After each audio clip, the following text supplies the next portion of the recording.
what's going to your boy Hugo the Savage back again for another Ahsoka review, episode 5 entitled Shadow Warrior. Oh mate, let's get into this, man. I'm gonna tell you straight away, the first episode was my favourite episode. This episode is now my favourite episode. The last episode had bits that could make it a favourite, and this one had everything I wanted. Oh my god. This one, I'm glad I never went over the top like most of the people. I'm glad I wasn't out here complaining on Twitter and stuff like that. And I'm glad I've learned patience. I did make the point last time that it felt like it was a series all about Sabine, and it was up until this point. This episode really honed in on the actual title character, Ahsoka Thanos. It actually was all about her. It was all about her arc. It was all about her relationship with Anakin as a child.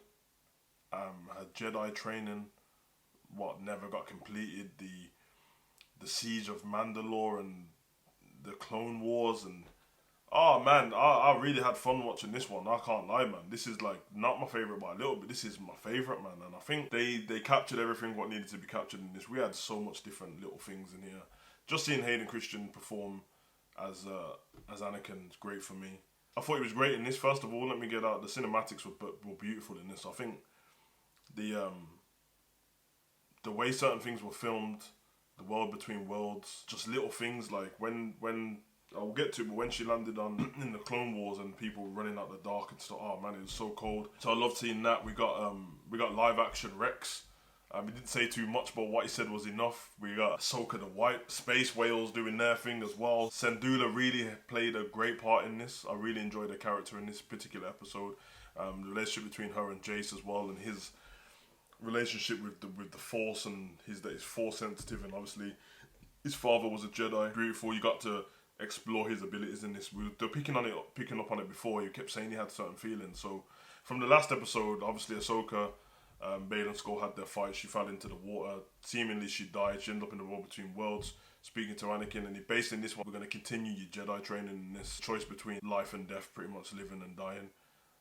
Complete the training, and you might get a chance. Don't complete it, and you're going to be dead. It's pretty much, man, because she's in the world between worlds at the time. So that's where we left off in that. And we really finally got to see the backstory because I tried to take away the fact that I'm a full Star Wars fan while I'm watching it and take it for what it is, because it's easy to go, oh yeah, Clone Wars, but everyone hasn't watched Clone Wars.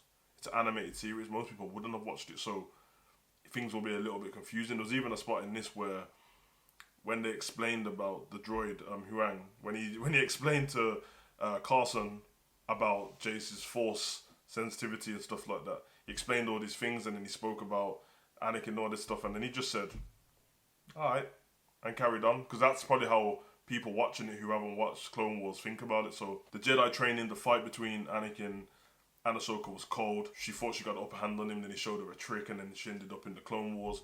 And the transition was beautiful.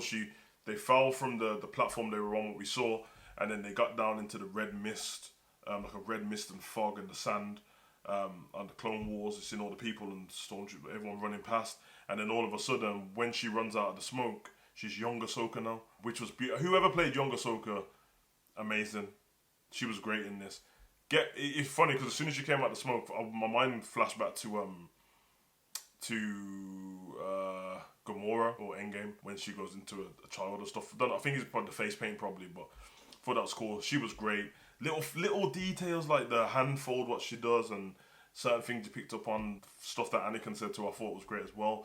Then ended up in the siege of Mandalore. He was basically, the whole thing was training and explaining to these different things. She's quite stubborn in her ways, that for her to continue this training and to create peace among everyone, people will die. And she had to come to grips with the fact of that. And when she decided that, when he was like, oh, you're not intense enough, you don't have it about you, he went full Sith. Anakin, his eyes changed, the lightsaber changed to red.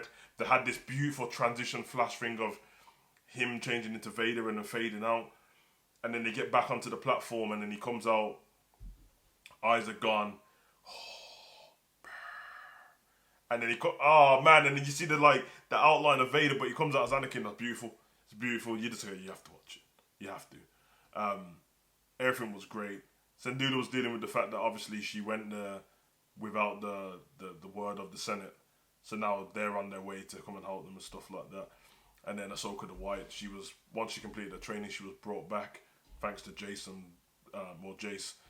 being able to find out where she was. Thought it was just the sound cinematics code when he was listening through the Force and he could hear the waves. He's telling everyone to listen to the waves because he could hear the lightsabers, and that was cold. The way they blended it in with the waves, I thought that was really good. And then obviously the quest is still to find Sabine, because they thought that once they found Ahsoka, she'd be able to tell them, but she had to use the Force and the memory to find out where she was, and then to travel there. Which this episode ended with them traveling on the space whales. She contacted them through the Force, went inside of the whale, and then they done the hyper thing, and it was done, man. But beautiful episode, and nothing else to talk about because I feel like whatever I've said still gonna underwhelm it a little bit. You need to go watch it yourself. But beautiful episode, beautifully shot. There must be that the director, whoever directed this episode, must have directed episode 1. There seems to be a feeling between it, but we'll see. Anyway, I've been your boy, Savage. Comment, subscribe, and share. Let me know what you think in the comment section. Beautiful episode. Hats off to you. Well, hats on. All right.